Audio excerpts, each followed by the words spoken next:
Hi friends, మీ అందరూ బాగున్నారా? ముందుగా మీ అందరికీ మహాశివరాత్రి శుభాకాంక్షలు.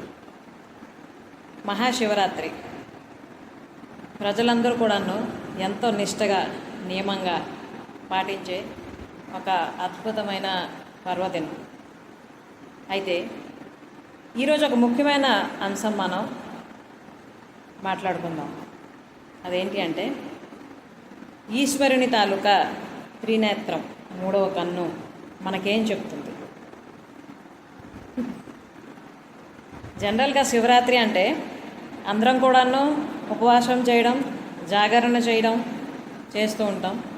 ఈశ్వరుని కోవిలికి వెళ్ళి వస్తాం, పాటలు పాడతాం, భజనలు చేస్తాం. ఇంకా చాలామంది రకరకాల ఆటలు ఆడుతూ ఉంటారు జాగరణ చేయడానికి. కానీ అసలు ఆ ఈశ్వరుని తాలూకా తత్వం ఏంటి అన్నది కానీ మనం కరెక్ట్గా ఆలోచించగలిస్తే, అది మనం నిజ జీవితంలో ఇంప్లిమెంట్ చేయగలిస్తే ఎంత అద్భుతంగా ఉంటుంది. సో అందులో ముందుగా మనం మాట్లాడదాం, త్రినేత్రం మనకేం చెప్తుంది.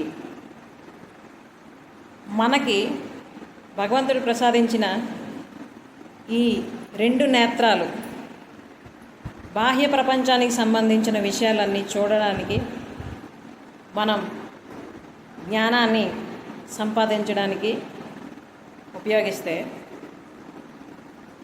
మనలోనే అంతర్భాగమై ఉన్న కంటికి కనిపించని అద్భుతమైన శక్తే ఆ త్రినేత్రం, మూడవ కన్ను. అది కేవలం ఈశ్వరుడికే ఉంటుందా అంటే లేదు. మానవ మాత్రంలో అయినా మనలో కూడా నిగూఢంగా ఉంటుంది.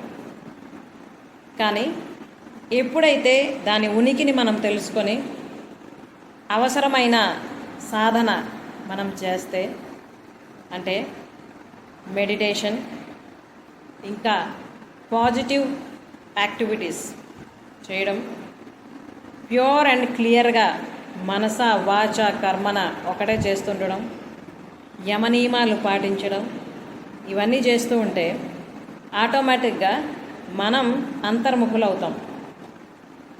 మనమేంటో మనం తెలుసుకుంటాం. మనలో ఉన్న లోటుపాట్లు ఏంటో మనకు అర్థమవుతాయి.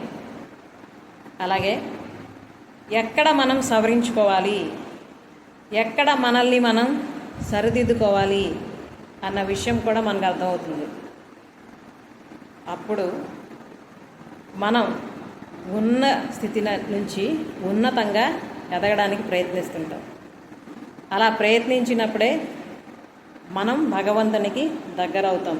అదే ఉపవాసం, భగవంతునికి దగ్గరగా నివాసం ఉండడం. అలాగే జాగరణ. జాగరణ అంటే కేవలం నిద్రపోకుండా ఉండడమేనా అంటే కాదు. నిజమైన జాగరణ అంటే ఏంటంటే అవేర్నెస్తో ఉండడం. ప్రతి క్షణం జీవితంలో ఈచ్ అండ్ ఎవ్రీ సెకండ్ మనం అవేర్నెస్తో ఉండడం, ఏమరపాటుతో కాకుండా.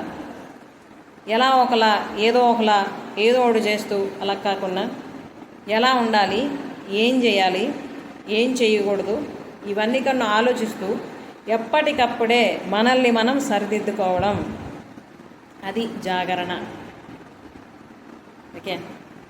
సో ఎప్పుడైతే మనల్ని మనం ఎప్పుడు కూడా ఎగ్జామిన్ చేస్తూ ఉంటామో, మన మీద మనం ఫోకస్ పెడుతూ ఉంటామో, మన ఇన్నర్ సెల్ఫ్ని మనం ఎప్పుడు కూడా గమనిస్తూ ఉంటామో, మన ఆలోచన విధానం ఎలా ఉంది, అలాగే మన తాలూకా పనులు ఎలా చేస్తున్నాం, మనం త్రికరణ శుద్ధిగా చేస్తున్నామా లేదా ఏదో మాట వరుసకి చెయ్యాలన్నట్టు చేస్తున్నామా అన్నది కూడా మనకు తెలుస్తుంది. యద్భావం తద్భవతి. ఈ విషయం అందరం కూడా గుర్తుంచుకోవాలి. మనం ఎటువంటి భావాలు కలిగి ఉంటామో మనం అటువంటి ఫలితాలే పొందుతూ ఉంటాం. ఎందుకంటే ఆ పరమేశ్వరుడు లేదా భగవంతుడు లేదా యూనివర్సల్ పవర్ మనల్ని ఎప్పుడూ అబ్జర్వ్ చేస్తూనే ఉంటుంది. మన ఆలోచనలు, మన పనులు, మన మాటలు అన్నీ కూడా మనం ఏం చేస్తామో దానికి 1కి 100 మనకి మళ్ళీ రిటర్న్ వస్తూనే ఉంటాయి. కాబట్టి ఎప్పుడు కూడా మనం పాజిటివ్గా ఆలోచిద్దాం, పాజిటివ్ మాటలనే మాట్లాడదాం. అలాగే మనల్ని మనం ఎప్పుడు కూడా ఉన్న స్థితి నుండి ఉన్నతంగా ఉండేటట్టు అప్డేట్ చేసుకుంటూనే ఉందాం. అప్పుడే మనం భగవంతుడికి లేదా ఆ పరమాత్మకి లేదా పరమేశ్వరునికి దగ్గరవుతాం. ఎప్పుడు కూడా అవేర్నెస్తో ఉంటూ నిత్య నూతనంగా ప్రతిరోజు కూడా మన జీవితాన్ని మనం గడపగలం. ఇదే కదా నిజమైన అండ్ ఆనందమైన జీవితం అంటే. So let us be practical and let us be aware of our life. మనం మన జీవితాన్ని ఉన్న స్థితి నుండి ఉన్నతంగా తయారు చేసుకోవడానికి ప్రతి క్షణం ప్రయత్నిద్దాం. మనం ఏం ఆలోచిస్తామో అదే పొందుతాం, ఏం అనుకుంటామో అలాగే తయారవుతాం. కాబట్టి మన జీవితాన్ని మనం రీడిజైన్ చేసుకుందాం, ఎంతో అందంగా ఆనందంగా మలుచుకుందాం. మనం ఒక్కలమే కాకుండా మన కుటుంబాన్ని, మన సమాజాన్ని, మన రాష్ట్రాన్ని, మన దేశాన్ని కూడాను ఉన్నతంగా తయారు చేయడానికి మన వంతు కర్తవ్యం మనం చేద్దాం. ఓకే ఫ్రెండ్స్, సో ఇది నేను మీకు ఈరోజు తెలియజేద్దాం అనుకున్న విషయం. సో ఇంతవరకు ఇది విన్నందుకు thank you very much. Bye.